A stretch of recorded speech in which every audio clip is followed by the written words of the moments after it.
So let's begin. Okay, again people are coming.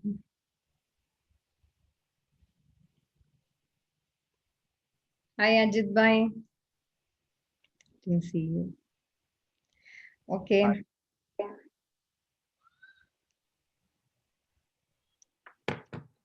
So we'll begin as usual with a small meditation.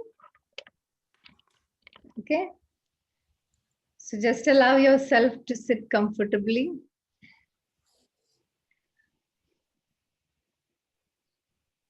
With your backbone straight. If you're not able to sit, if you're lying down, keep your backbone straight.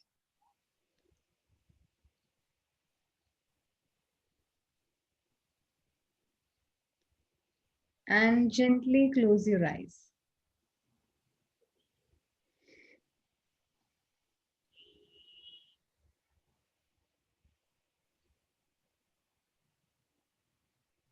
Begin to settle into your awareness.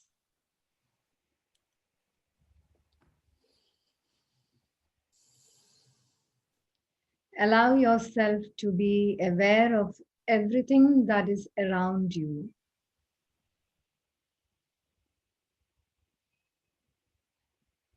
Be aware of any movement, any sound, any smell. And gradually bring your awareness into yourself, into your body. Being aware of every sensation in your body.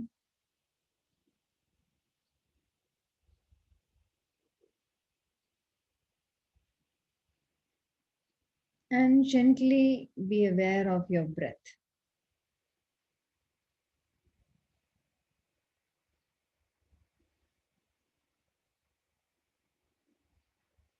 Allow yourself to be with your breath, observing the incoming and the outgoing breath.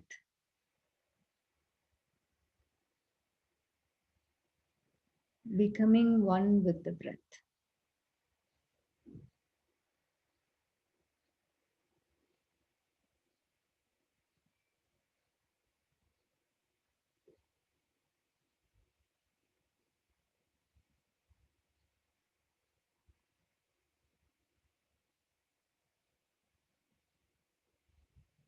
Allow yourself to scan your body from your toes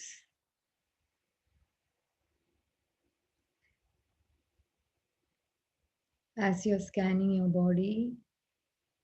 Just allow it to relax, relaxing your toes, your ankles, calf muscles, knees.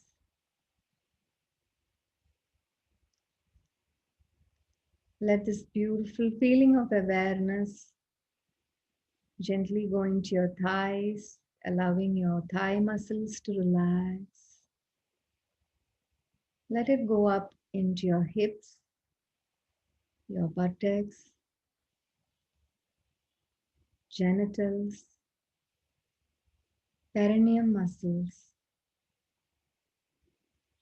Breathing in and breathing out, allowing your body to relax, bringing your awareness into your back muscles, lower back, middle back, upper back, into your shoulders. Allow your muscles of your hands to be relaxed till the tip of your fingers. Let it flow into your stomach. Let this beautiful feeling of relaxation go into your chest muscles, into your neck,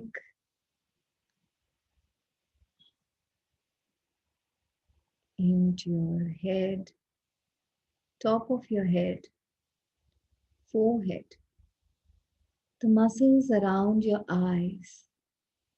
Allow it to relax. Muscles of your cheeks, jaw, your tongue. If you have clenched your teeth, unclench it.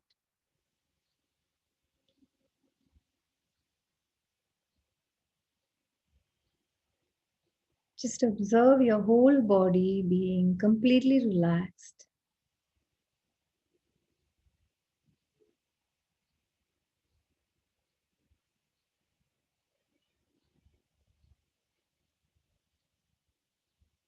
Observe that as you're breathing, the prana is radiating throughout your body, nourishing itself.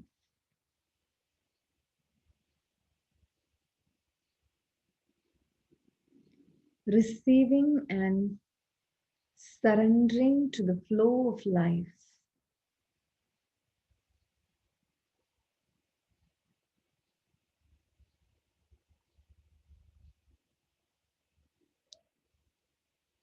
The sacred wisdom within you is always guiding you.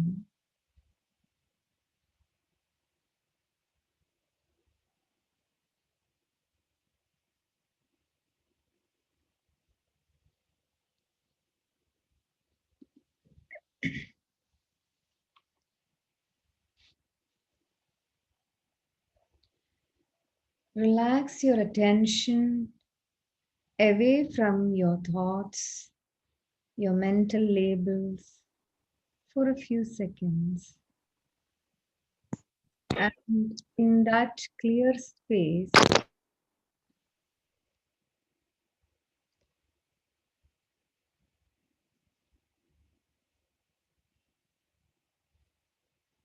recognize what remains is the sense of presence. Observe your own self that exists within. Notice the ease,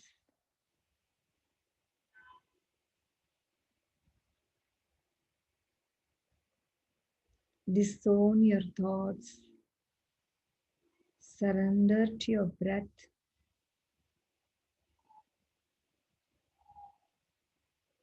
Your consciousness is shifting into the presence.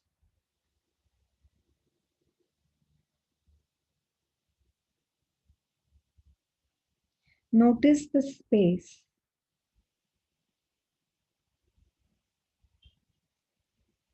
the presence, the consciousness that remains.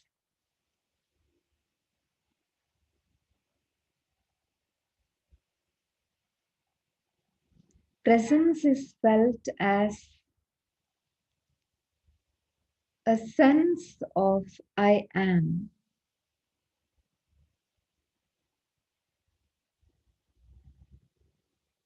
Presence is beingness.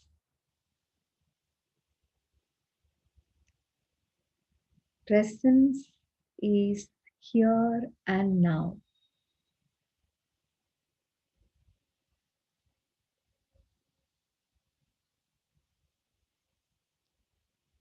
Presence is free from being affected by thoughts, yet includes thoughts in its own presence.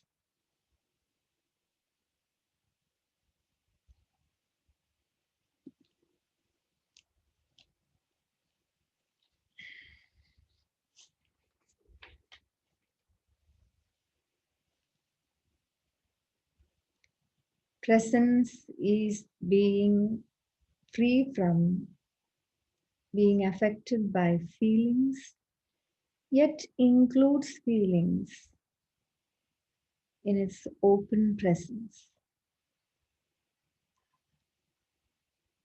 Presence is free from being affected by the mind,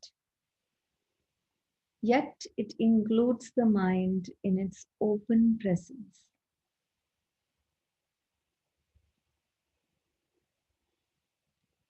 Presence is free from being affected by the body, yet it includes the body in its open presence.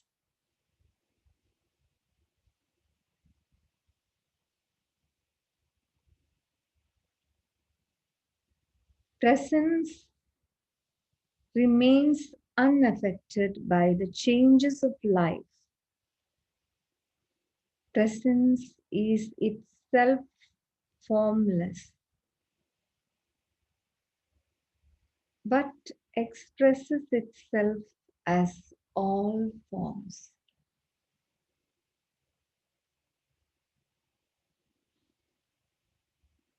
Everything is presence.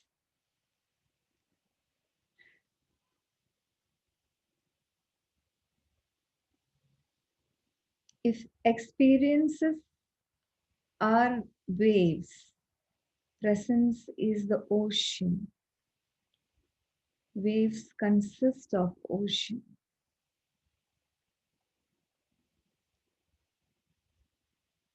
Presence is the universe. Presence is abundance. Presence is soothing. It is endless. Presence is also the creation.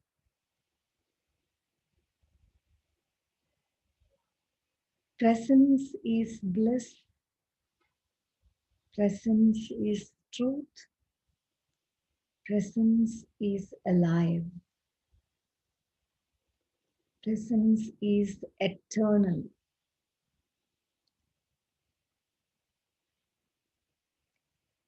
Presence is one energy underlying all energies.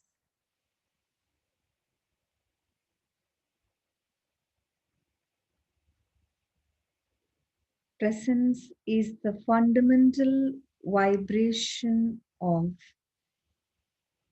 existence itself.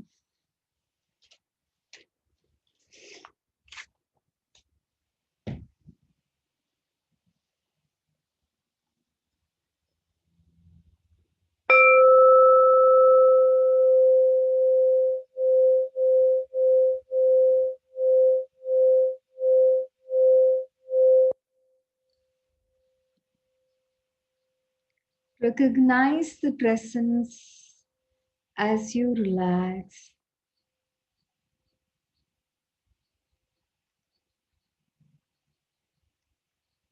Gradually, you will notice that presence is always available.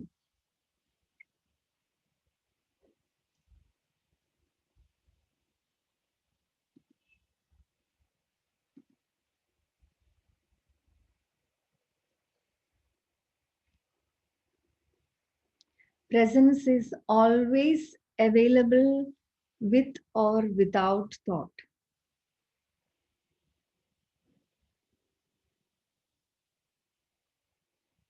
Just place your attention on the pure and innocent space of here and now.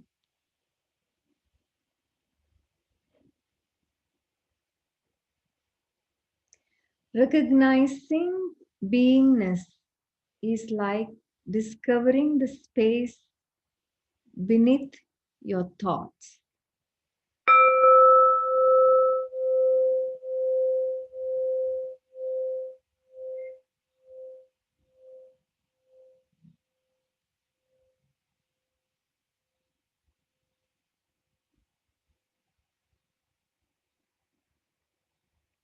Like noticing the motionless sky behind the movement of the clouds, relaxing your attention away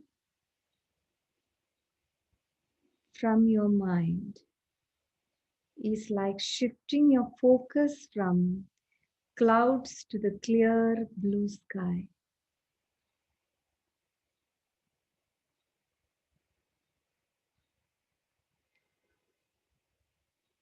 place your attention that you exist.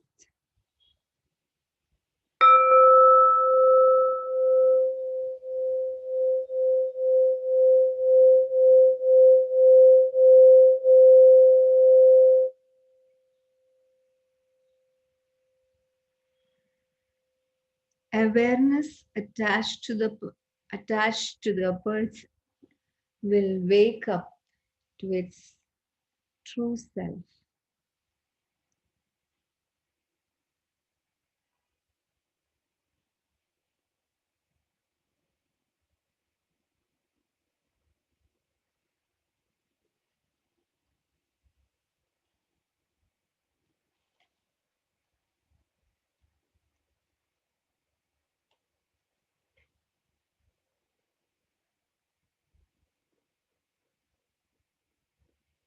Gently bring your awareness into your body, slowly observing your breath,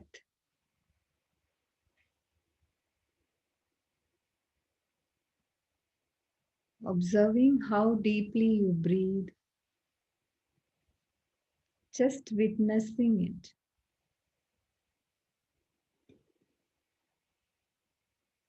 Gradually, when you're ready, allow yourself to rub your hands together, place it on your eyes, and open your eyes.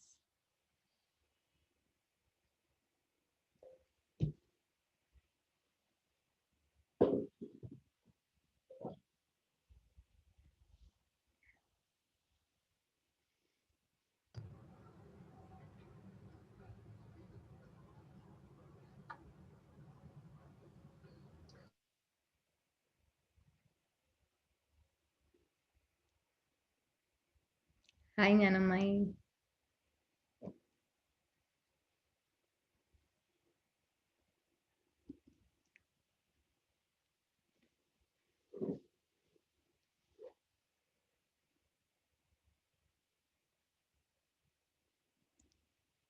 Is everyone okay?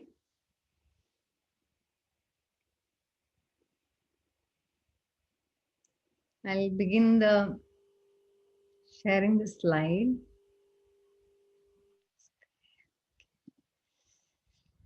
Okay.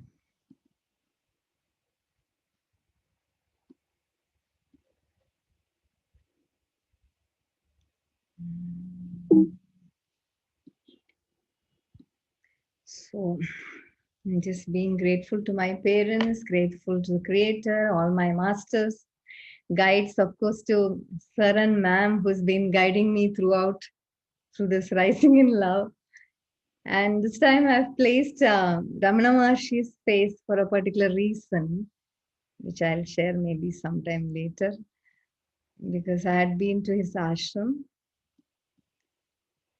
Okay.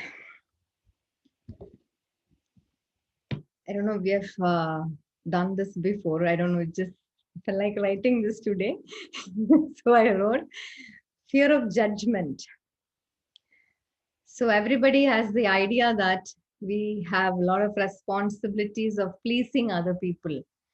So it's just to remind you that, of course, a lot of you all are practicing this, that of not pleasing others. It's not your responsibility to please others. But it's just a reminder that we are not here to live up to other people's expectations. So you're unconsciously asking them for approval. You're asking them whether following your authenticity is something you're worthy of doing and being.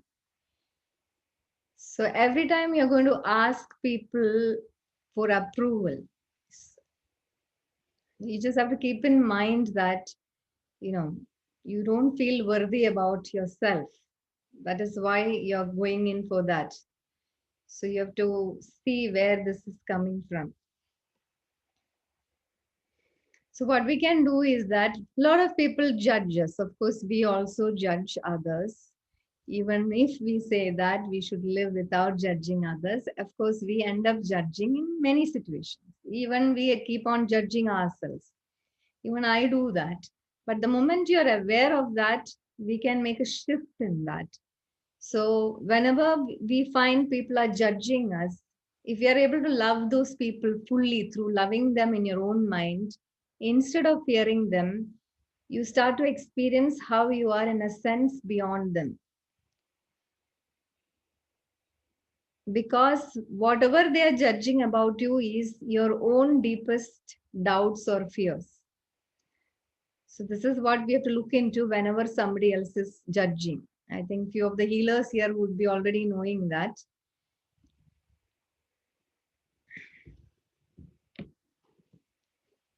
Okay, this is just Steele Swan's quote. The highest form of human intelligence is not to be able to conceive of what we are. Instead, it is to be able to observe ourselves without judgment. So every moment in our life, if we can keep observing everything, whatever is happening around us, within us, you know, we actually shift or transform in a different way. So every time we experience that we are suffering because we think that something should be in a particular way. All of us have this idea, right? This should be in this particular way. This person should behave in a particular way. If I have a daughter or a son, they should behave in a particular way. Or if it is my wife or my husband, they should be in a particular way. We all have this. But once we shift that perspective, the suffering disappears. This is something we can keep practicing in our life. Some of us must be practicing this already, but still. Okay, our main topic today is manipulation. Okay, so love is like God. You cannot manipulate it. It happens when it happens. If it is not happening, there is nothing to be worried about. This is Osho's quote. Um, to understand this quote, we have to first understand is that actually there is no manipulation happening in this world. When I say that, I know everybody is going to raise a lot of questions around this. Okay, 1 minute. Okay. Today I saw somebody came in. Thank God. Okay. See, when we are aware, we see things which we normally don't used to see. That's what I said before. I normally don't see people when they are coming inside the classes. So today, in the beginning itself, I said, I don't know, somehow I don't see. But when I'm aware, I saw somebody coming in. So that's what awareness does to you. Okay, so the manipulative self actually shatters the divine thing within us. But the manipulation happens only in the mind. What is meant to happen is all that is happening. So interestingly, there is no manipulation happening. Each person is bringing what they need to experience at that point of time to realize something within. So when we say this, actually I observed this in my own life is when I had issues with my husband. I felt that he is manipulating me, but he kept saying that I am manipulating him, which I never understood. So to understand, so when we are in a fighting mode, we'll never understand because we are only seeing our side and we are keeping on fighting and we are saying that no, you are the one who is manipulating. It is not me. But actually, it is kind of like a mirror. And what is actually happening is that we have created that situation for us to understand something. So that, you know, you kind of, when you are aware of that, when you go into it and when you look at it, when you understand why it is there, you kind of have a learning over there, realization over there. And then you can change or shift that manipulative thing, but the moment you are going to shift the manipulation consciously, again, it is going to be a manipulation. So what we have to do is just be aware that it is the manipulation and you are manipulating or the other person is manipulating, but what is it actually teaching us? I had an interesting session with one of my friend in India, and it so happened that her son, she came in for her son, but then, what example what she gave was that her son was actually abused by a lot of caretakers, which she never realized. And she was also beating him up, listening to the caretakers. Later on, one day, her husband also was beating him up, saying that he killed all the fish in the tank. So they were like quite upset how ruthless he can be. How can he kill all the fish in the tank? It was all floating in the tank. But and he got a lot of beatings. But after a few months or maybe years, I think, when he grew up a little, he was a small boy. He actually shared the incident that, for that boy, he had no friends, and the fish was the only friends. So he actually took the fish in his hand because it liked it. I mean, he liked it so much. And he was showing the room. This is my room. This is the toys I have. You know, he was literally having that friendly relationship. And by the time he put the fish back into the tank, you know what would have happened, right? But the kid doesn't know that it'll die. So, what the kid was actually showing the mother and the father is that this is exactly how you are loving me.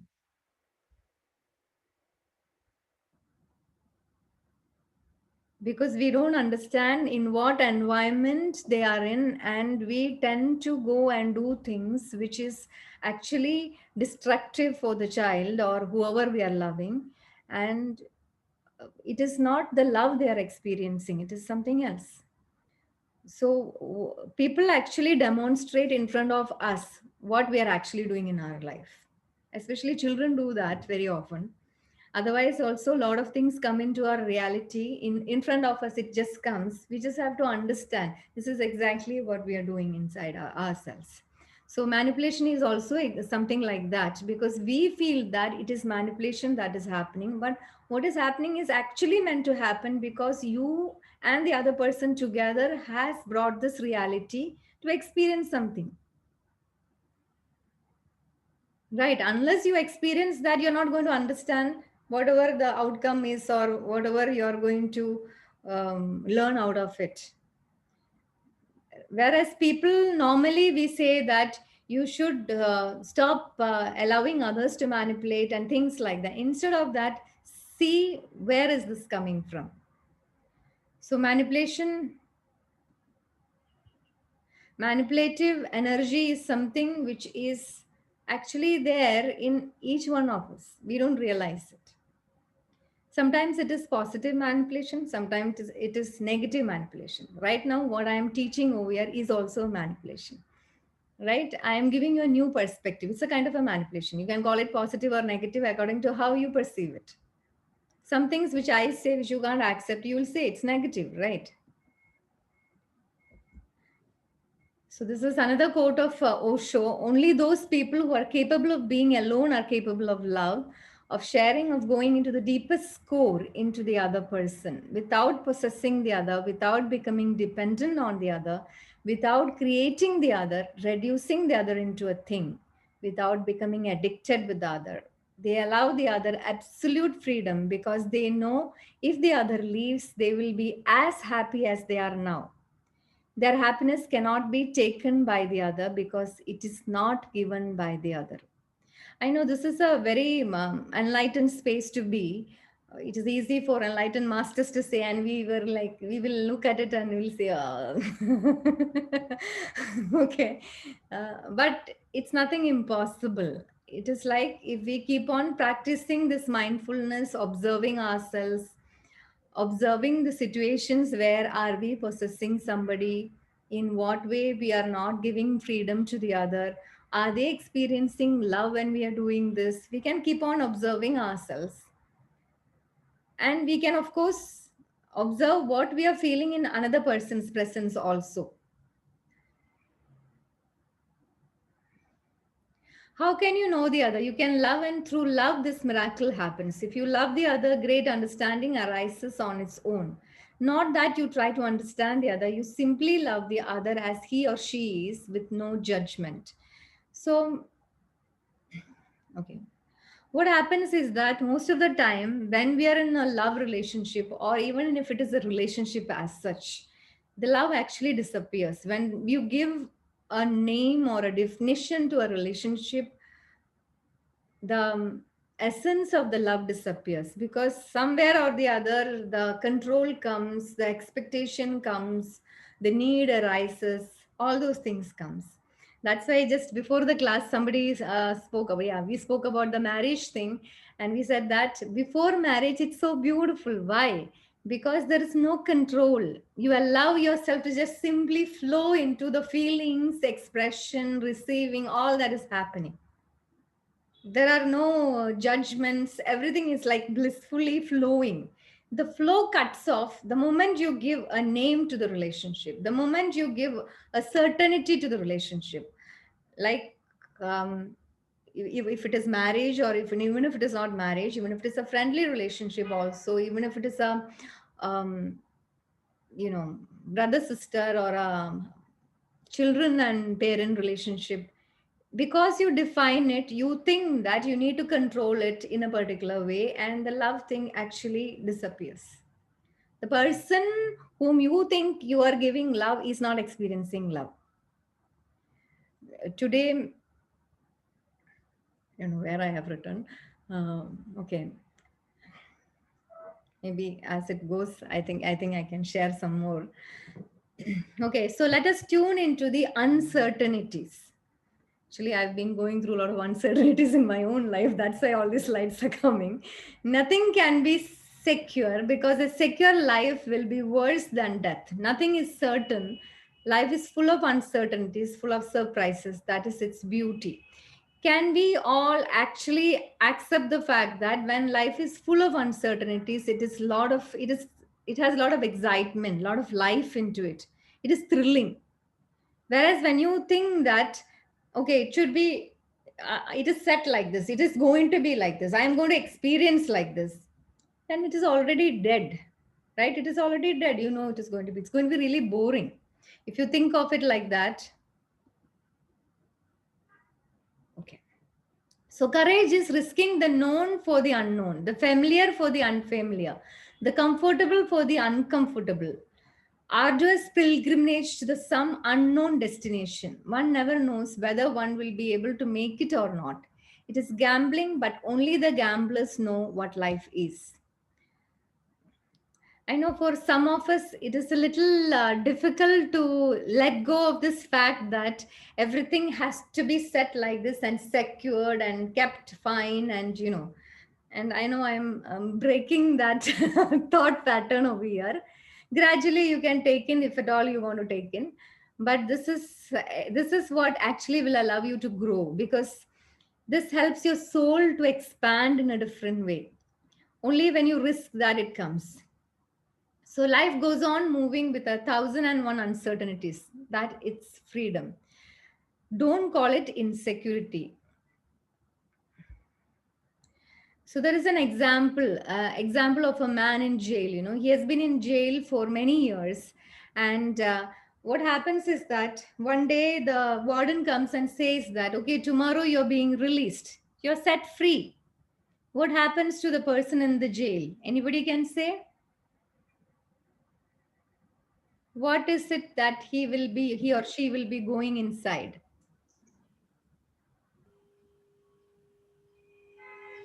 Very happy. Very happy. Are you sure? Will be Because scared, no? here, yes, If he's because been, he has been he getting, will scared. yeah, he had a roof, he had a place to sleep, he knew what job to do in the jail, everything was set for many years. Now he's coming out into freedom. There is a lot of uncertainty. He doesn't know what he will do, how people will be, what kind of reactions people will have, what job I will do. So much of uncertainty is there, right? Yeah. Yeah, so actually, when we say that we want freedom, are we ready to face the freedom? Is the first question we have to see. When we are given a lot of freedom, there is a lot of uncertainty also. So don't cling to any certainty. Life is uncertain. Its very nature is uncertain. And an intelligent man always remains uncertain. This very readiness to remain in uncertainty is courage. This very readiness to be in uncertainty is trust. An intelligent person is one who remains alert whatsoever the situation and responds to it with his whole heart. Not that he knows what is going to happen, not that he knows that to do this and that will happen. Life is not a science, it is not a cause and effect chain. Heat and water to 100 degrees and it evaporates. It is certainty. But like that in real life, nothing is certain. Actually, this is something which I have learned from Rupert sir, okay? Because he's a man of spontaneity, and he does encourage us to be in an uncertain place so that we experience life in a different aspect, and actually growth happens so fast. This I've experienced as I've been going through his classes and of course his sessions and things like that. And it is amazingly flowering inside, I should say that. Okay. Each individual is a freedom, an unknown freedom. It is impossible to predict, it is impossible to expect. One has to live in awareness and in understanding. This is the paradox of love. This is going to be little tricky to understand. If some of you understand, well and good. You possess your beloved and yet you don't possess. You are with your beloved and yet you are not with. This is the paradox of love. You cannot possess your beloved like a thing. You cannot become a possessor. Yet, in a certain sense, you possess your beloved. And in a certain sense, you don't possess. In fact, the more you love, the more you make your beloved free. In fact, the more freedom you give to your beloved, the more you possess. The more you possess, the less you possess. This is the paradox of love. Actually, it's a fine, thin balance in this, which we can get it in life. um, the person whom you are loving actually experiences total love inside, because you are not holding the person like this, possessing it. Whereas when you are loving the person, you are actually becoming that person. That's the beauty of it. If you can just observe when you're in love, not only romantic love, it could be any kind of love, being loving your children or loving your parents or anywhere. You actually merge and become that person. So then that is, you are the possessor, but you are not actually clinging or getting attached to it, holding to it. You're letting that person free and loving that person. That creates a beauty inside your heart which actually flowers you from within. And and then what you become is love. Like a flower bloom, radiate and be love. You cannot give love to anyone. You can only be love, and the other chooses to absorb you. No one can give you love. Either they can be love and you can absorb it. When I say this, it is like where we say that we are giving a lot of love. But the other person experiences it only when you vibrate in love. So, this is what it means to bloom and radiate. Like you become like you are the love within, and you're actually radiating from within, and the other person actually experiences that radiation and absorbs it. So there is no giving over there. You're only being that. This is something we can keep in mind wherever we are, and we keep thinking that if you do like this, they'll feel love. I had a client just yesterday over here. She came and said that I actually did took up a big job and create. I bought a big house over here so that I can lure my husband back to me, because he had gone with some other woman. So she thinks that doing that, or because he likes, because he's a person who can't make money on his own, she thought that this is what, if she offers, this person is going to come back. But is he going to come back? Is he going to come back? No, right? Because he's not feeling the love. He's not radiating. She's not radiating the love from her heart. She's only creating material things for the person and offering it. And that person thinks that that is the way this person is going to feel loved. But that person is actually looking for the feeling, the vibration, the radiation that you actually want to feel from within, which of course would have happened even if she is radiating in love, and if she is offering, yes, it would have happened, but she's not radiating there. So whatever you offer will not be felt as love. So first what we have to become is we ourselves have to become love, and for ourselves to become love, we have to love ourselves unconditionally. And that is creating a lot of compassion for ourselves. It is a beautiful place to be. Um, it is um, it is an awareness you can carry in every moment of your life, knowing that you're so compassionate to yourself. You love yourself so much that when you love yourself so much, everybody around you actually feels that love. You must have noticed that some people, when they come to some of you, I don't know, whoever, some of you, they come and they don't want to leave you. When is that happening?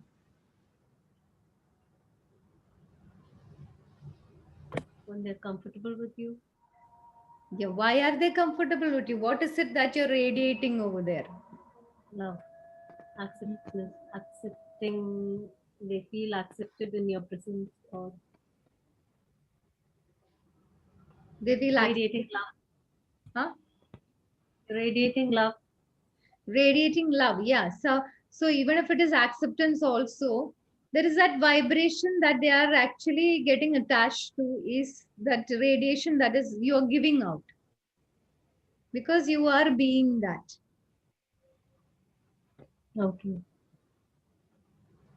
Okay, today's next meditation is going to be on control.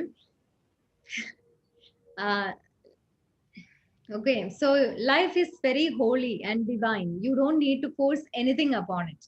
Life has its own order, its own discipline and order. You need not give it a pattern, a discipline, and an order. You simply move with it. It's like a river flowing. You become the river and it takes you to the ocean. So so nothing is imposed by you. So it's today's example itself I can take. What happened was that today, as you all know, that COVID thing, rules changed of traveling over here, and my parents were traveling. So my mother and my father together is traveling. So they had a set idea that yes, all this is done. They made me do all the work before, doing all this online stuff. Everything is done, all the papers were ready, and they were all set. And they knew that when they're going into the airport, this is all they had to carry. But when they entered the airport, they said something else, and it disturbed them. So when it disturbed them, what happened was that she became very resistant. When that person was in a situation to help her also, she was like, "No, we have done all this. This is not the way. This is, I mean, you're not allowing what is flowing." So what was flowing was that there was something new that they had introduced some. What was that, jagrada something online. It was another form we had to fill, but it created a lot of ripple, lot of disturbance inside them. I'm not judging my parents, forgive me. It's just that this is the way we face life. If at all we had gone there, or my parents, or even if it is me, if I had gone there with an openness that whatever comes and flows, I flow with it, that allowing would have happened. The person there would have easily helped me to do that work, and it would have just moved very easily, right? So this is how when we keep thinking that it should be in a particular way, and you kind of resist it, you make things difficult for yourself. Once the ego is not there to push and pull to do this and that, when you're completely freed from the ego, a discipline comes to you, an inner discipline. It is not seeking something, it simply happens. So whenever in life we are very observant, if we are not in a pull and push state, you kind of allow yourself to flow. Otherwise, it is always the ego coming in. Actually, today, Rupesh sir also shared something was that when we are in guilt, it's a kind of an ego. It was a very interesting aspect. If he can share more, it would be nice. Um, Sir, are you here? Yes, I'm here. Yeah, would you like to speak on that? Actually, yeah. Actually, guilt, actually today that is learned from one of my sir called Rajshekhar sir. It's not my idea or anything. Okay. Actually, guilt is a form of subtle ego. Means whenever we are feeling guilty, we feel that yes, I can do something better in this situation. Actually, that is a form of ego because what happened that is meant to happen at that time. That is Hmm. the perfect. So that we need to embrace it. So the moment we are embracing it, there is no need of guilt. The moment we are feeling that yes, I can do better in this situation, it is the ego. That's what I understand. Okay, okay. That's really nice. So, actually, every moment in our life has to be accepted as it is. That is what it is, right? Because it is meant to happen. Okay. According to Zen teachings, there are three stages. In the first stage, you are certain with the ego. In the third stage, you're absolutely certain with the non ego. Between the two, there is chaos. When the certainty of ego disappears and certainty of life has not yet come, this moment you should never turn back. You will miss the possibility. So, actually, ahead there is real security, and it is not against insecurity. Security is vast, it contains insecurity within and is not afraid of it. It contains all contradictions. Some call it insecurity, some call it security. In fact, it's neither nor both. If you feel you have become stranger to yourself, celebrate it. Celebrating your uprootedness, the third stage has come. I have an interesting story to share over here. One of my close ones, actually, mm, her husband has been asking her for a divorce, and they have been in the going up and down, and they were quite okay and things like that. But past 3 years he has been behind her for a divorce, and she was like, I will not give you a divorce, you give me a reason. Then he says, we have understood many things in our life and we have actually realized many things, it's better we divorce and be good friends. Then she was in her own rigidity saying that, why should we divorce? And he kept saying, I still love you, but I need a divorce. She was not able to understand what is happening over there, but she was actually kind of making things secure for herself, thinking that if she gives or signs the paper, the security of marriage will go away. And he is actually doing it, making it secure for him, because she has been threatening him that I will divorce you. So he wants to actually make himself in a safe place that she will never threaten him with that. So both of them are playing a game of feeling secure. And interestingly, after some time, she gets a realization that it is time for her to actually let go and see, and maybe something beautiful will flower out of it. And she took the courage to sign for the divorce. And the moment she signed for the divorce, what happened was that something beautiful happened. They have not been talking to each other, means he has not been talking to her at all, communicating with her at all these 3 years. And suddenly he embraced her, and she experienced something which is beyond words, because that embrace was never there before. And he started talking to her more than normally, connecting with her, talking about family, deciding things about family. So here what they broke was that commitment, or that paper, or that legal thing of marriage, which was actually they thought is the secure thing, was there biggest insecurity.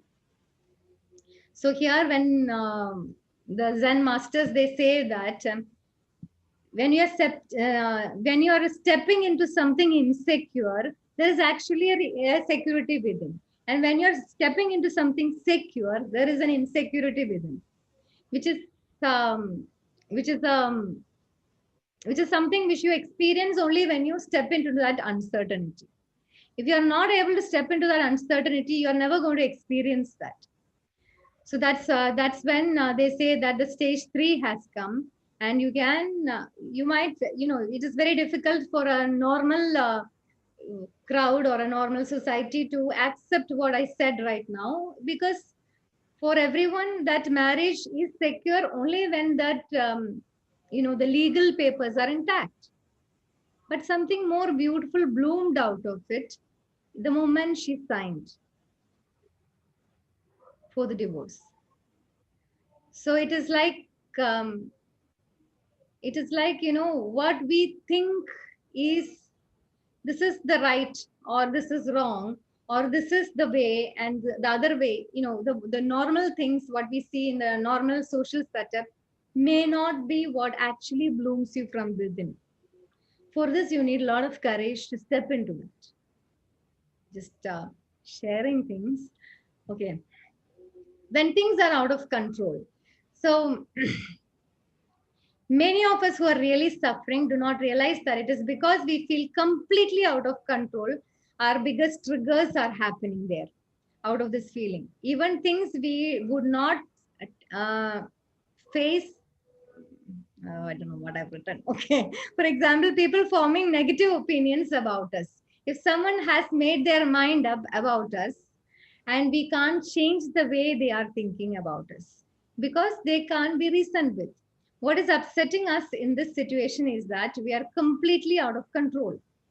So we ask ourselves honestly, what is so bad about being out of control?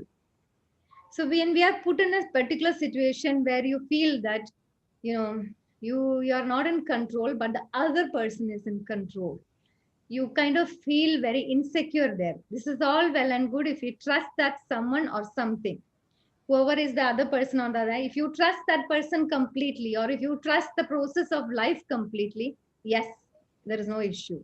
But if we keep thinking that I have no control over the situation, I have no control of what is happening, and it kind of makes you feel hurt inside, and you feel very powerless inside. When we feel out of control, we feel powerless. When we try to take action to control from the space of powerlessness, we only wind our way in deeper and deeper into a state of despair and powerlessness. So every time we have to keep in our mind is that whenever we feel things are out of control, we are already in that feeling of powerless state. So that's the vibration we are going to operate from. So when we are going to operate from that low vibrational feeling, what is going to come as an outcome is again low vibrational thing. So what we have to attend is our powerlessness. There is a huge difference between control and an empowerment. And a lot of people think that controlling is power. A lot of people think that control is love.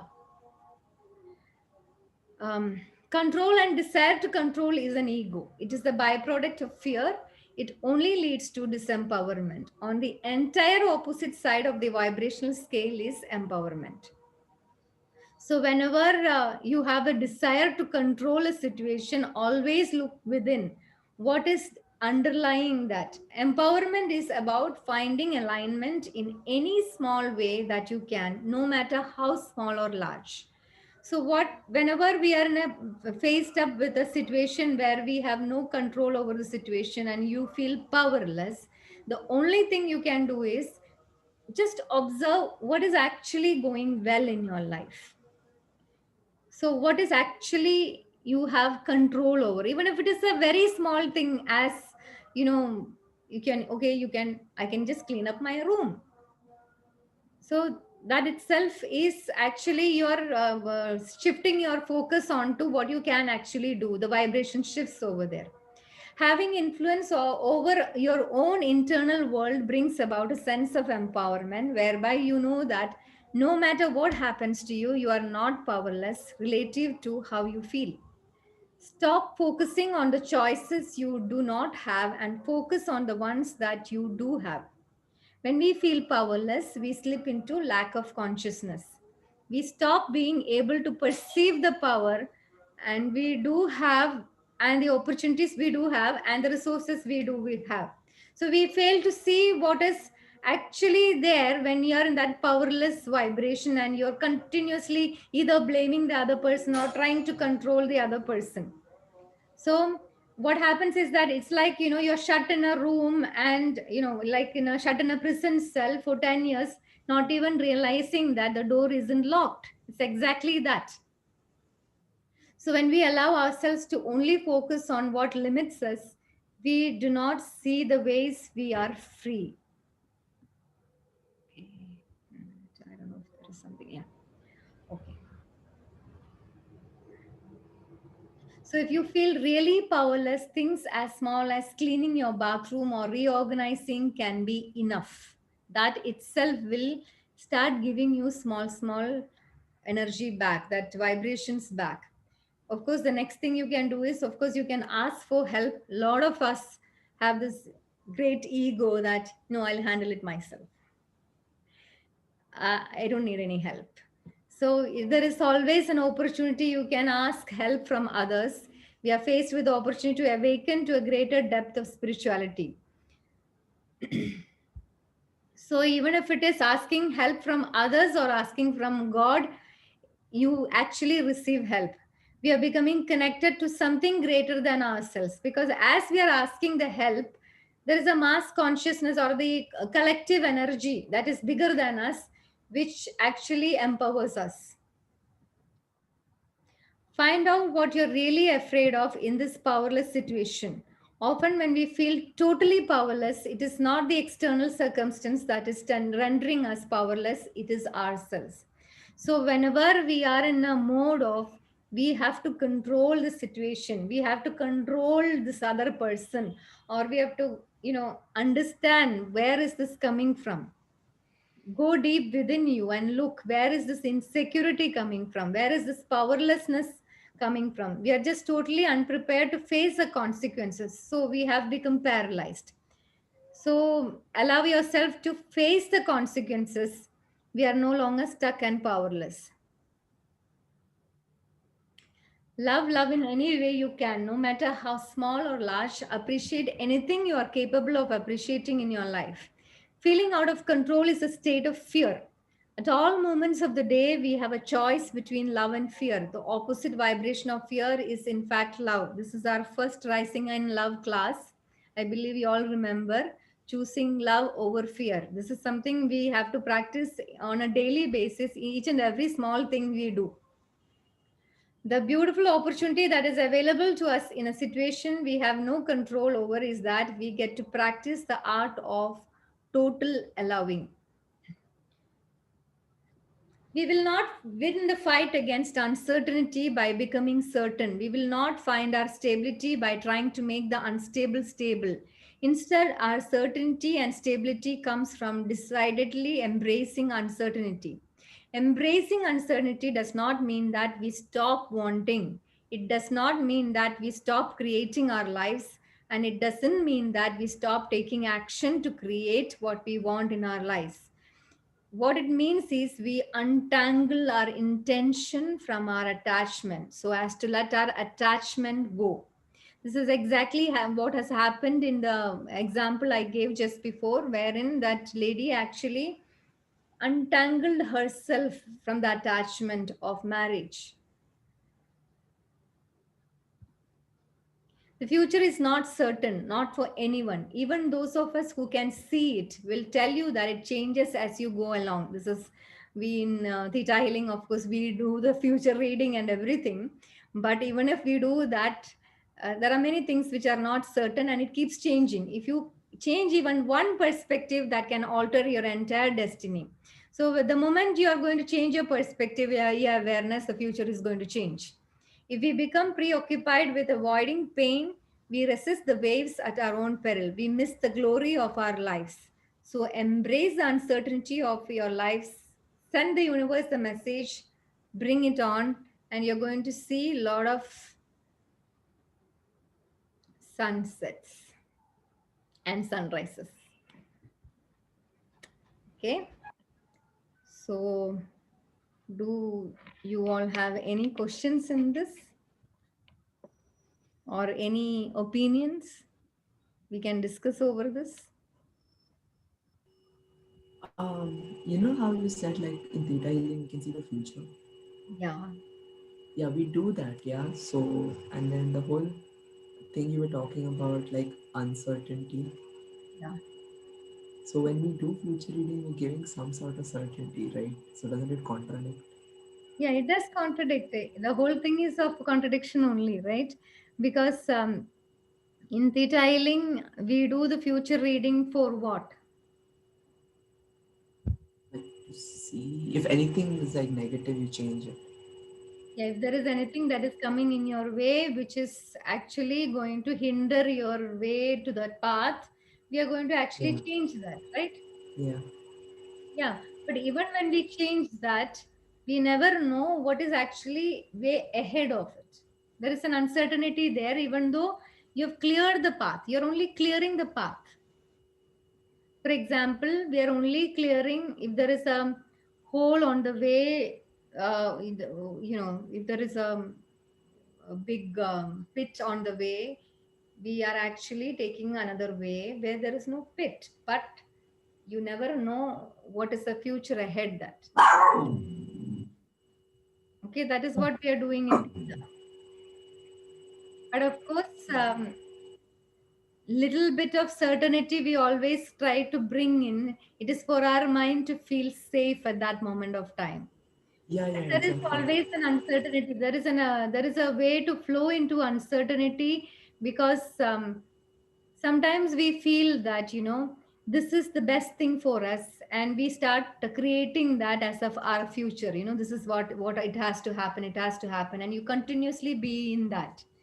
But the moment you are very rigid on that, this has to be this way, and whereas you have something better than that ahead. If you're clinging on to this, you miss that opportunity of flowing into that uncertain space. So sometimes, even if it is theta healing we are doing, sometimes you have to let go in some situations. So you need to, you of course, when you go up to the creator, you will be guided where to let go, right? So I don't want to bring theta healing into this class. Okay. Anushka, Yeah. Yeah. if I you got get it. that. Yeah. Anybody else?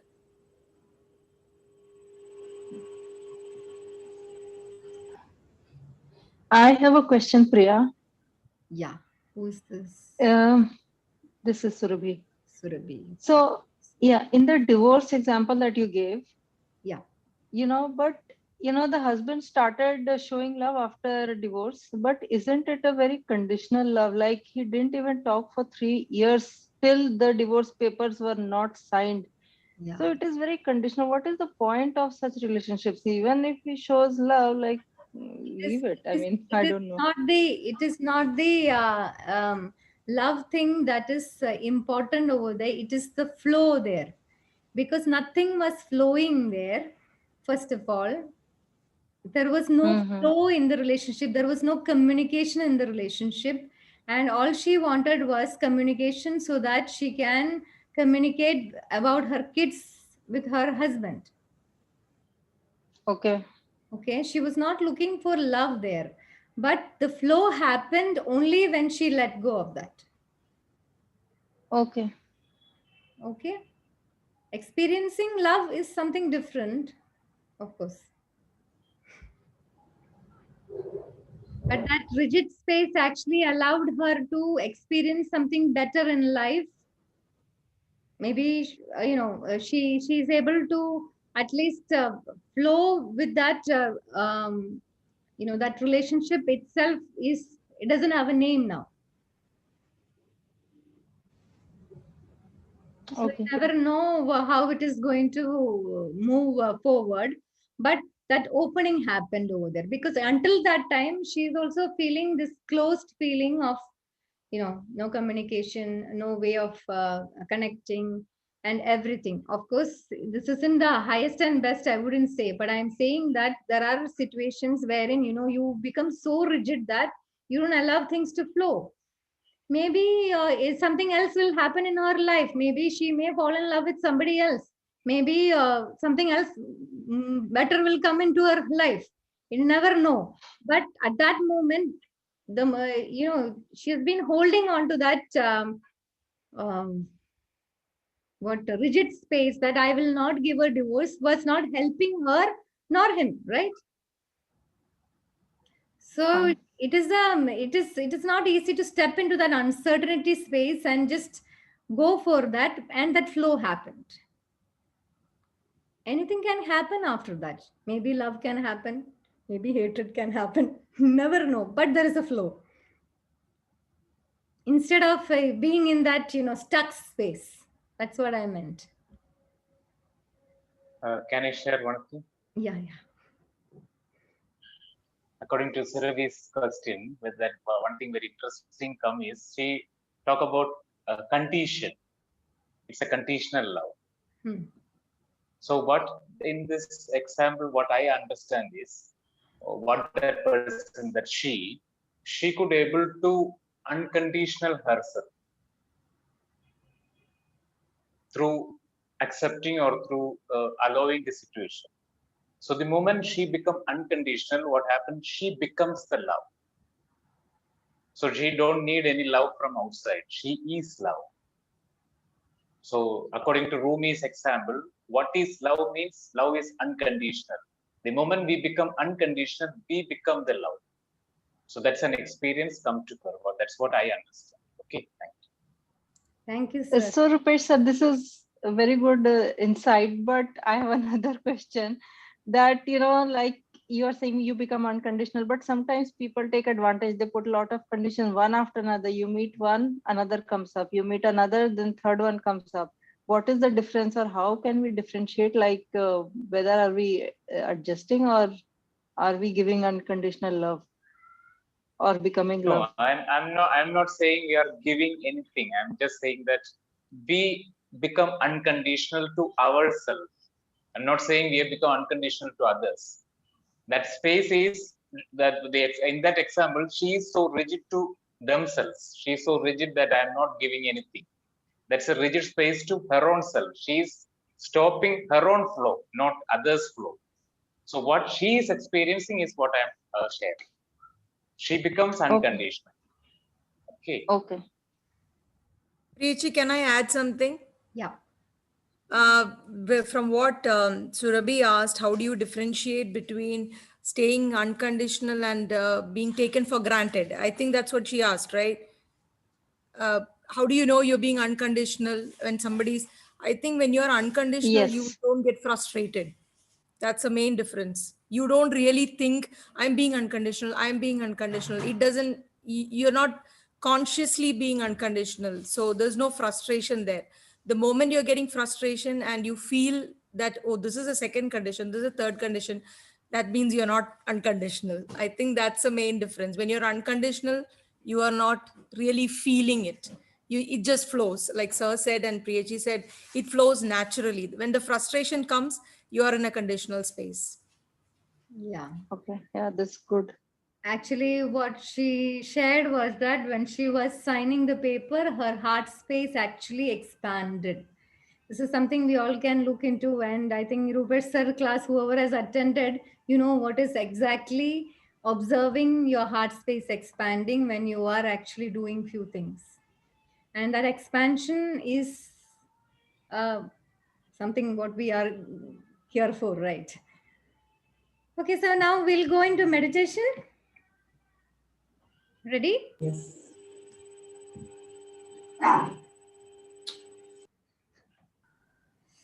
Everybody sit in a comfortable position.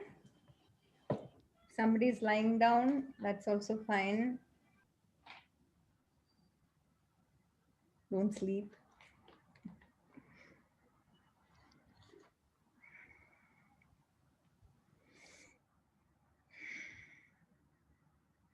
Sit in a place where you feel very safe, where you can relax.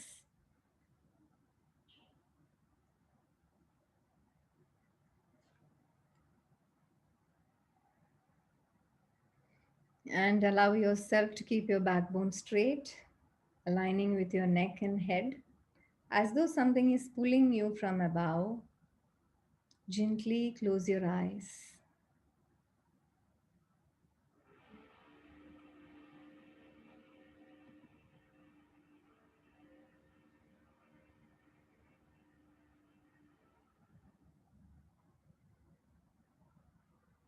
Allow yourself to be with your breath, gently taking a deep breath in through your nose and exhaling through your mouth.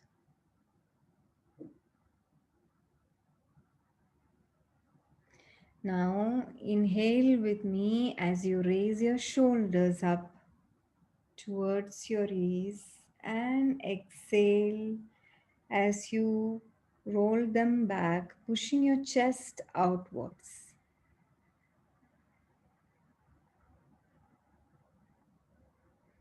As you're doing this, you're opening your heart. Let's do it one more time. Inhale, raise your shoulders up, and exhale as you roll your shoulders down, opening your heart. Once more, take a deep breath in and inhale, raising your shoulders up and round your shoulders down, allowing yourself to open your heart.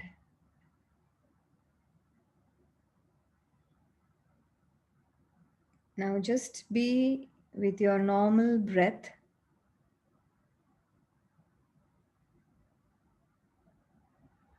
If you are present here in this meditation, means you are here to let go of your need to control.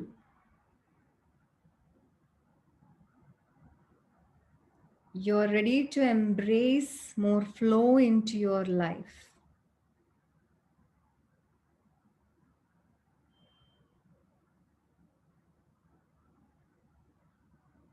You are allowing yourself to grow from within. So appreciate yourself for being here in this space. You deserve this time with yourself to connect with yourself.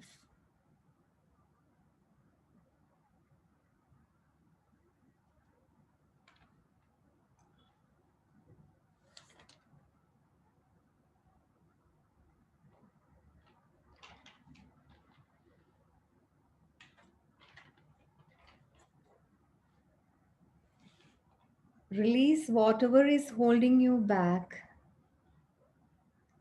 Let us practice a simple breathing pattern. Breathing in for 6 counts or 6 seconds and holding for 2 and again exhaling for another 6 counts. So inhale 1, 2, 3, 4, 5, 6. Hold 1, 2. Breathing out 1, 2, 3, 4, 5, 6. Again inhale 1, 2, 3, 4, 5, 6. Hold 1, 2. Exhale 1, 2, 3, 4, 5, 6. Again inhale 1, 2, 3, 4, 5, 6. Hold 1, 2. Exhale 1, 2, 3, 4, 5, 6. Continue breathing normally.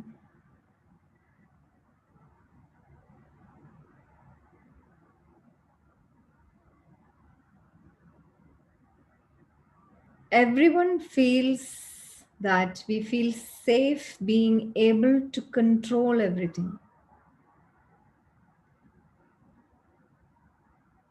Today, let us reflect upon the thought, what would happen if you were always in control? Imagine a life with no uncertainty, no discomfort, no surprises. A life where everything went as planned. You're always in control.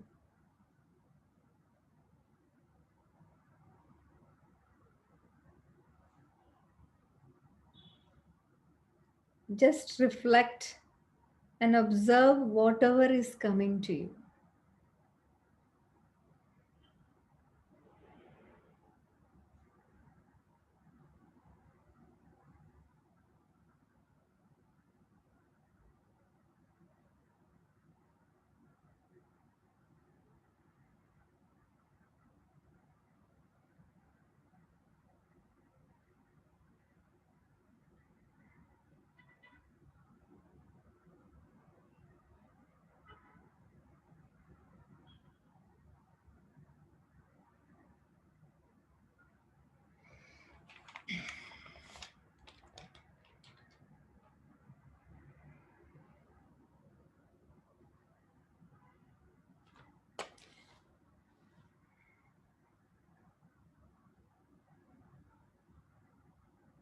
Whether you can get a clarity or not, what will happen is that there will be less growth, less development, less expansion. We are here as a spirit wanting a human experience. So we have come to earth to grow and expand.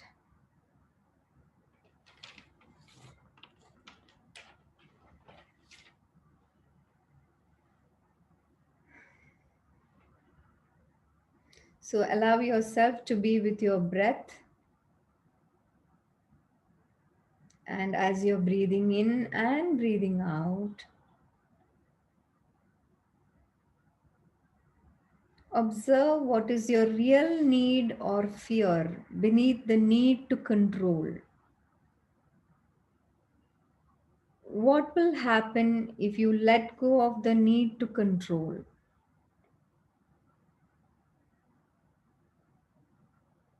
What is the worst thing that can happen if you let go of the need to control?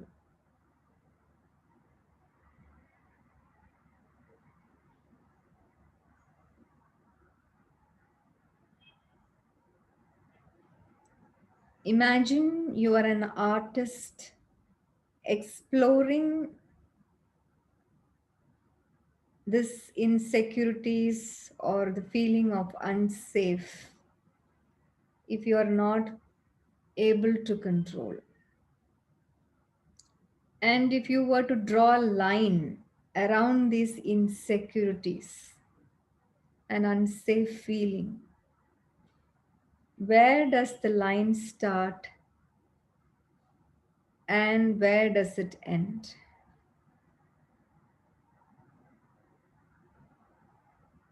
Is the line inside you or on your body? How far inside you does it go?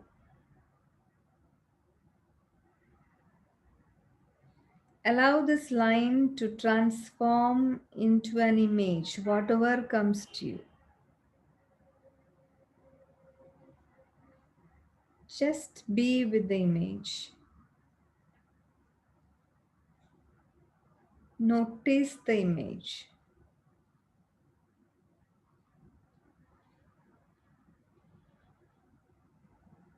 Sit with it.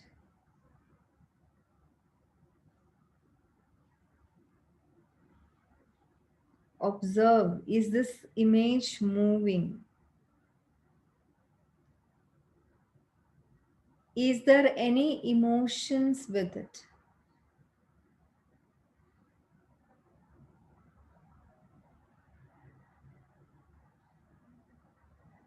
Focus on the uncertainty it has brought. Breathe into it.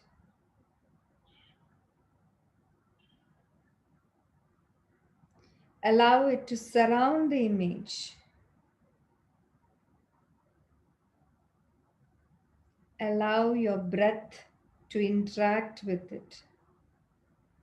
Relax the muscles around it. Don't judge it, just let it remain. Don't try to get rid of your reaction to the uncertainty.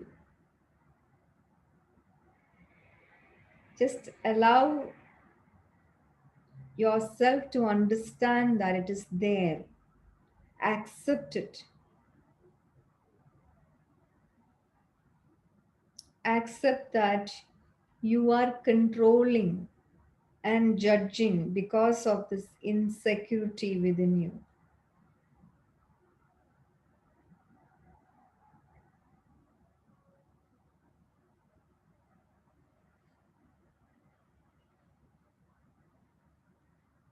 If any memory opens up with it, allow yourself to go into that memory and understand what it is trying to communicate to you.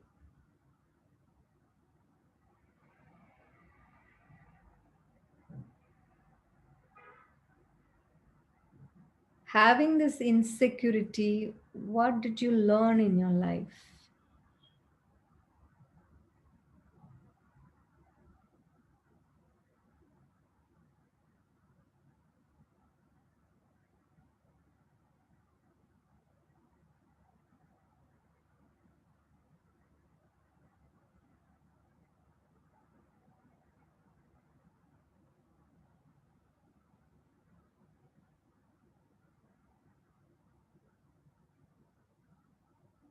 Once you understand and you have a realization, affirm to yourself in your mind, I am growing.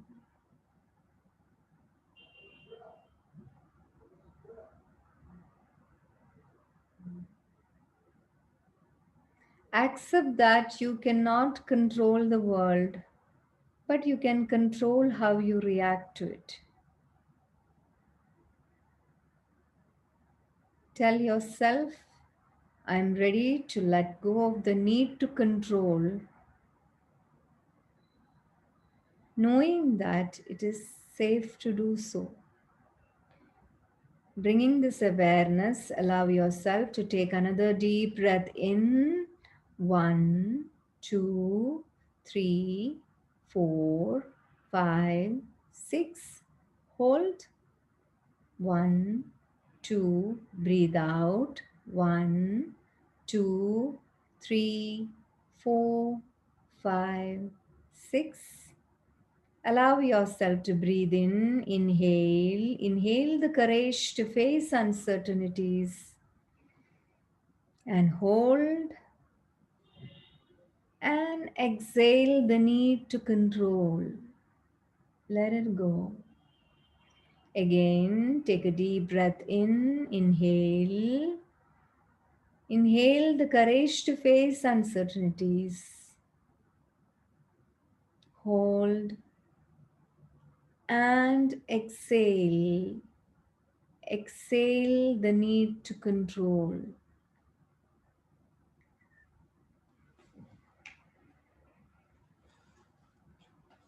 Just allow yourself to be with your breath.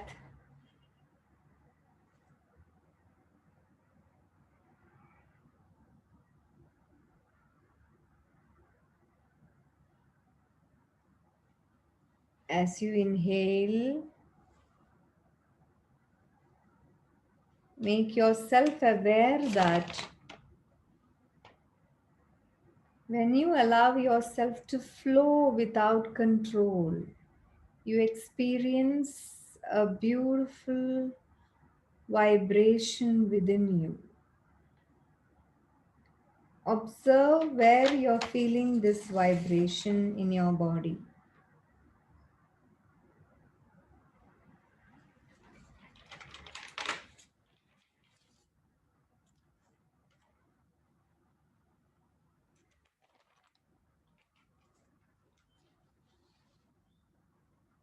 Just expand this vibration, breathing into that space. Allow it to spread throughout your body. Feel it, sense it, know it, expanding into your being.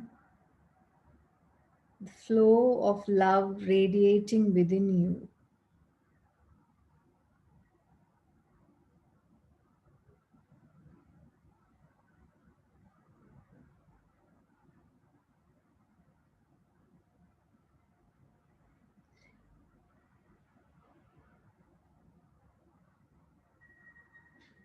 As you're doing this, you're tapping into your true powers, allowing yourself to grow and expand,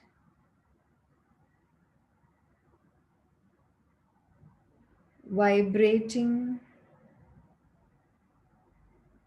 in a higher frequency. As you take a deep breath in, allow this vibration to spread into your aura. Take another deep breath in and let this expand into your whole of the room you're sitting in.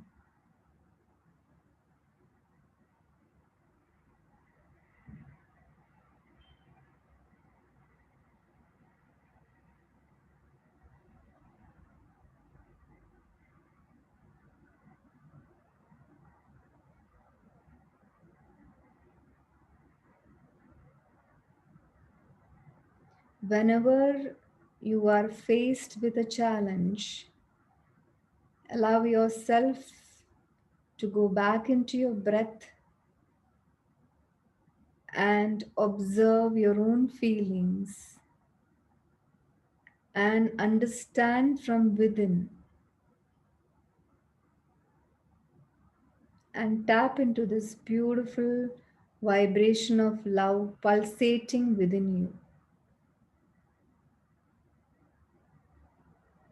With this awareness that you are a powerful being within, without the need to control anything outside you. You are able to bring in the vibration you need at all times. Allow yourself to gently move your toes and fingers. Rub your hands together. Place it on your eyes and open your eyes.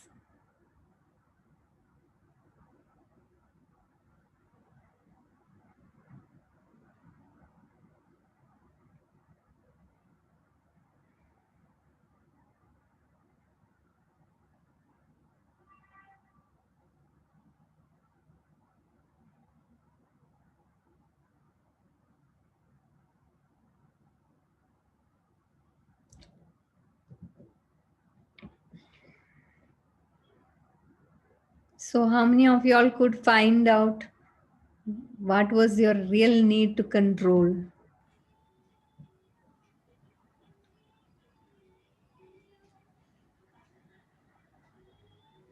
Okay. Anybody wants to share any experience?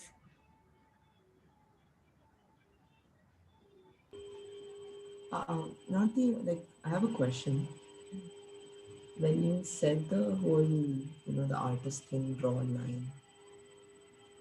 Yeah. So it wasn't a line. It was like a circle for me, and it wasn't in me. It was outside. It's like someone drew it outside. So I didn't know what that meant. It was just outside. Like nothing was there inside. Nothing was there inside. Okay. Yeah. And a circle outside of you. That was the, what was that we did was, that was the insecurity, right? Yeah. Yeah. So what insecurity is outside you right now in your life? I mean, that the whole point was to find out the fear, yeah, the underlying fear. Yeah, yeah. Need not be fear. It could be an insecurity also. So, because you saw it outside, I'm asking you what insecurity you face outside right now in your life.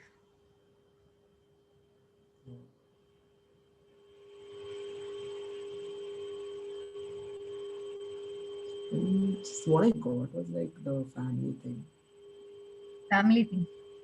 Yeah, like I don't like sometimes like very different from the family. Yeah? So that was the thing, the need to control for me. Because you are different from the family, you feel Like, unaccepted. I feel what? What do you feel? What is the insecurity there? Scared was one. Yeah, what are you scared of? Like I'll become like them. I don't want to become like them.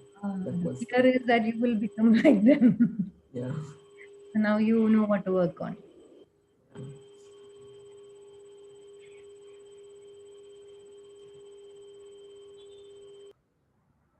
Anybody else?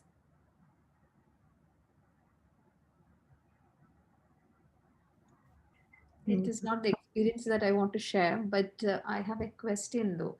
You said when you are in a situation where you don't have any control, concentrate on the small things like cleaning the room and etc.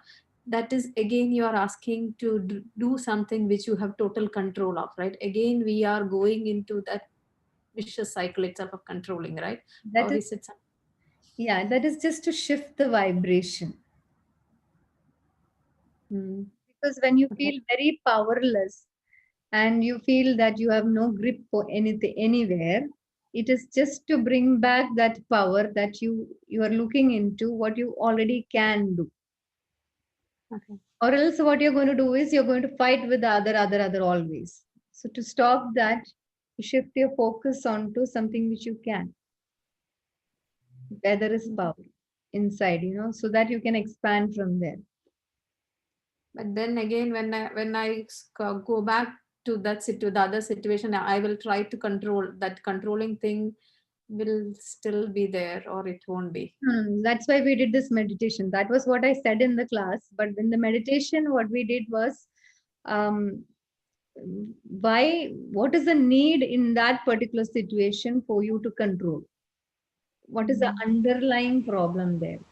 Actually, you are going to control there because you feel powerless. So, Right. what is beneath that? So, something would have come up if at all it has come up. It has. Yeah, I'm still doing an analysis. I'm not ready to talk out. That's why. Yeah. There is. Yeah. It was a total shock to me what I have realized. I think I have an ugly image inside, and people will realize what I am. People will realize that I am a failure. That is the fear that and because of all the controlling, I'm making a mess out of my life itself. Okay, once Yeah. you realize you can shift that, it's just you're judging yourself right now. You're having Mm, fear that others will also judge you. So we can mm, change all that. Once you are aware of this, it's easy to address the problem. mm. When you said asked to analyze situations where it is in total control means I could see many people who has like total control of their life, but their life is so boring. That is the that is the image that came to me. So many, or five, six different people. Not these people, it is couples actually came in.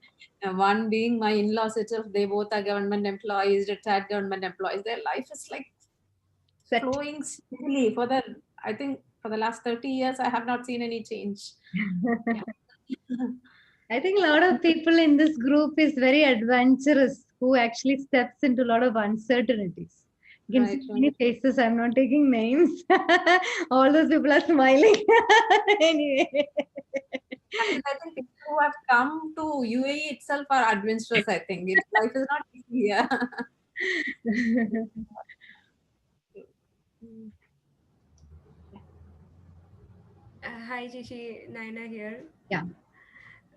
Actually, I used to. It was a kind of realization. In most of my life decisions, what I have dive into is like most uncertain situation, and people used to ask me like, why can't you go for a like safe safe decision? Why you want to experience that? But 50% of me want to have a very adventurous life to experience the uncertainty. And I also in my mind itself, I have a play like, I am very scared of uncertainty. I want to have a very certain life. So it was something like a 50-50 kind of play That's in okay. my Okay to be mind scared. itself. Yeah, but now I got more clarity about it. So I was like, because of the social conditioning and all, we were looking for always looking for a safe side. So now I realize that it's okay. It's perfectly okay. You acknowledge, the people around you also acknowledges. The Yes. moment you don't acknowledge it and you're jumping into all those, everybody around you will like, point finger, ask questions, Yeah. and all that. Moment Yeah, you because acknowledge in my that, mind itself, it was like a 50-50 game. So now I got it. Why others are pointing into it. Yes. okay. Anybody else want to say something?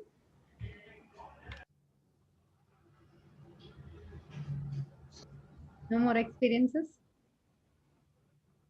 No more questions? There are a lot of people here who can I answer. also have question. In the, initially, you mentioned like in marriage, and it's relating to control. So, if it's like that, then where is love in it? I know you don't experience love when there is control. I think we discussed this in the first class. I don't remember which class. Okay. When there is control, the person doesn't experience love at all because you're taking away the other person's freedom. When there is no freedom, there is no love.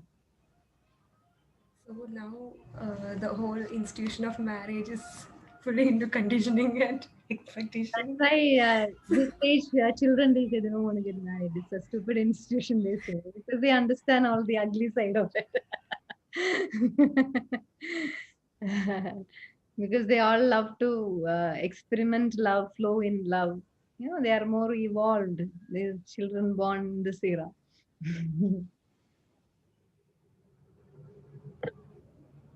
But it's not marriage alone that doesn't have a flow, right? It is basically, I think, the conditioning that we go through our lives, the way we are brought up, everything is a conditioning. So, for example, I remember, I used to have very short hair when I was in Dubai. When I had to come down, Amma started saying, you have to grow your hair. Girls have to grow hair. Girls have to sit like this. Girls shouldn't laugh loud. Girls should sit. It's a lot of conditioning you go through. So, in each phase of it, I think you lose a bit of yourself. Each time you're conditioned, I think you lose yourself a lot. And again, with marriage, again, you lose yourself a lot. Becoming a mother, you lose yourself a lot again. They are like, okay, as a mother, you should be doing this, you should be doing that. A lot of expectations come and you try to reach out to it. And like you said, it's a lot of uncertainty you face. And from the society coming in, especially, even I like, though my husband is here, he's not here with me right now, so I take care of my son on my own. So the uncertainty of being judged, the fear of being judged rather, that is what I think I fear, or that is the uncertainty that I felt going through this session. It's not only now, I think throughout, that is a fear that has been there. The uncertainty of being judged, uncertainty of, being different. So that is what I feel. Actually, I've seen you face it very nicely because I've seen you do things which you really wanted to do, whatever the society or parents or whoever says. Being a rebel. But No, I think now, because I'm being like this, Amma was like, okay, you're going to be like a Sanjari, do what you want. So that is the name I've got now. They're like, no, you settle here. I said, no, I'm not comfortable with this place. No, you be here. I said, no, I'm not comfortable with that place. So they're like, me in the Sanjari Avambohana was the ultimate thing that I got from them. I don't know. Let's see. You, whenever you are doing that, you accept yourself doing that, they will also accept. When you doubt yourself, only they are also doubting. That's the first thing we spoke of. Why other people judge you is your own doubt they are saying. True. So that's the experience I felt through the session, and the thoughts that have been going through this session.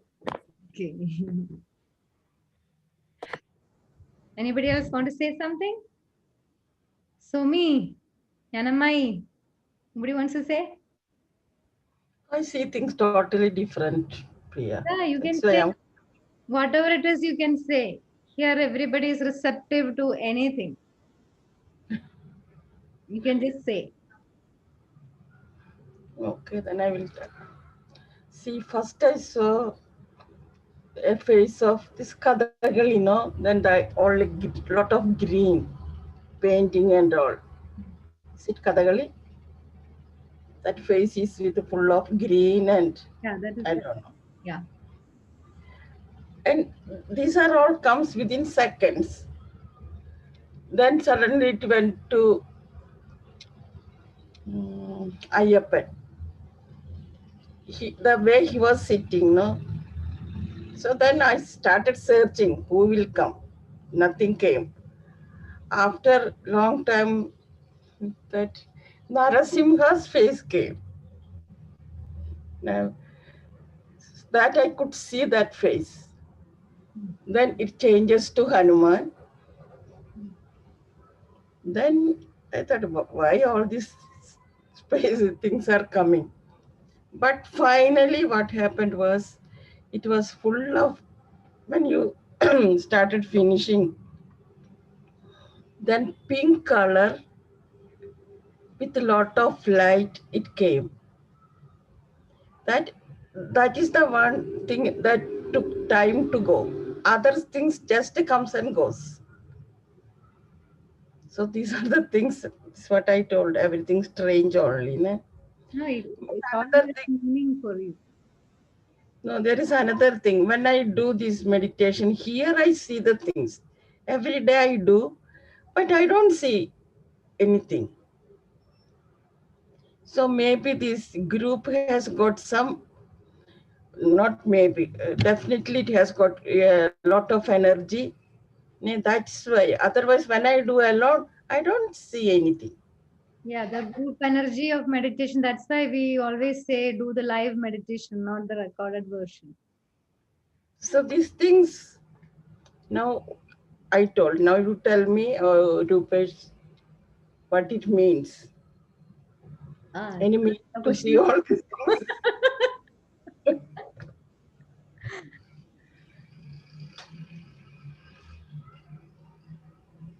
Actually, it's you need to interpret, because Yes, what I is want interpretation. yeah, what is Kadagali for you, what is Hanuman for you, what is Narasimha for you. So first you write down everything, what it is for you. So through that, once you write down, then you can understand what it means for you. For me, There is no, Kathakali, yeah, for you, what is Kadagali for you? Because when you saw the Kadagali, or when you saw that I saw image, the what face. sort of, yeah, what sort of feelings coming to you? What is inside is coming? What is your inner feeling when you are seeing that image? Even when we saw Hanuman, there is some feeling coming from inside. Even the Narasimha come, there is some feeling coming. First we need to understand that. It's no need to push it. You slowly later you just meditate on that each and every figure once more, then you can understand what it is meant for you. For the time being, I didn't understand. I wanted to see them. Yeah, yeah, that But because it come and go very quickly, that's why yeah, we don't understand it. Yeah, but later when we take it each and everything and slowly meditate upon each and everything, we can understand what it meant for your consciousness, what is for you. That is very important. Okay, So there is no such general interpretation is there.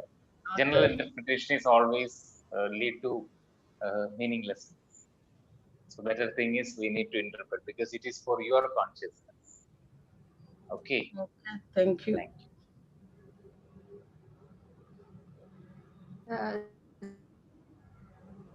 It's like when we see any while doing meditation. Somebody said something? Yeah, Shalini here. Yeah. I was asking. So whenever we have these visions while doing meditations, do we have to make a note of it and, like you said, later on analyze that, or it is like a wish every day when I'm doing meditation? I get lots of visions like this, but I don't make a note of it. Should I be doing that? Yeah, it's better because journalizing our meditational experience will enrich that experience and give more meaning to that experience.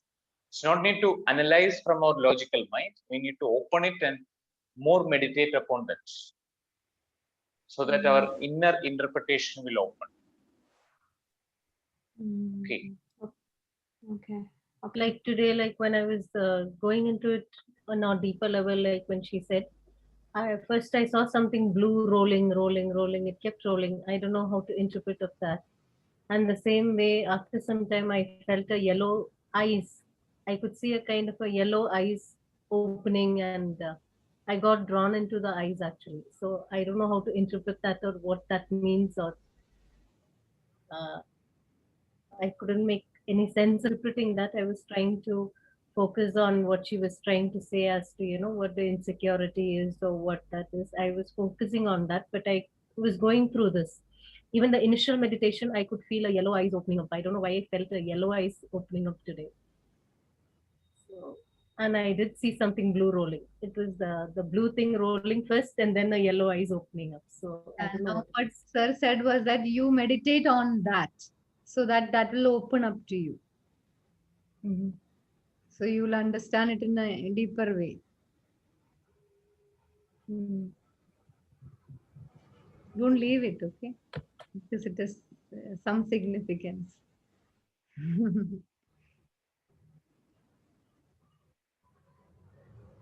So anybody else, anything more? Or we'll wrap up and we'll see tomorrow. By saying you meditate upon that, that means you ask that question to the universe and then you go into deep meditation, right? Like if you keep on thinking about that, it's not meditation, right? Yeah, you can actually give intention. Yeah, sir, saying something. Sir, you were saying something. Yeah, Sumita, it's like, for example, Preeti said about this yellow eye, so that you can feel that yellow eye and breathe through that yellow eye. You can feel that yellow eye like a door. So you open that door. It's like a portal. You reach to the other end. You can work it like a portal. That's what mean by meditating upon that. Okay, thank you, sir. Not thinking about that. Just the door. Once you open the door, you enter into the other side. Okay. So you reach to the another experience. Okay. I think in my meditation, I think I haven't reached to state of vision or anything. Either I'll have a thought or I'll have that, I'll go to like completely a blank state. When I come back, I don't know where I came from. So I was wondering, okay, maybe to get into that vision state. Yeah, blank state is also a beautiful state. I remember your conversation that like you had we are discussing about various states. In one of the classes you mentioned about for some time you never had anything. It's just existence. So I always think about that and kind of embrace those days of meditation. That you don't have nothing, but that itself is a beautiful experience. Thank you, sir. Okay, so we'll wind up for today. Thank you so much for being here. Okay. Grateful to all of you. Grateful to all the energies who supported us. Huh? Thank you so much, Priya. Thank you, Priya. Thank you. Thank you, so much, everyone. everyone. Thank you, everyone. Thank you to you. Thank you.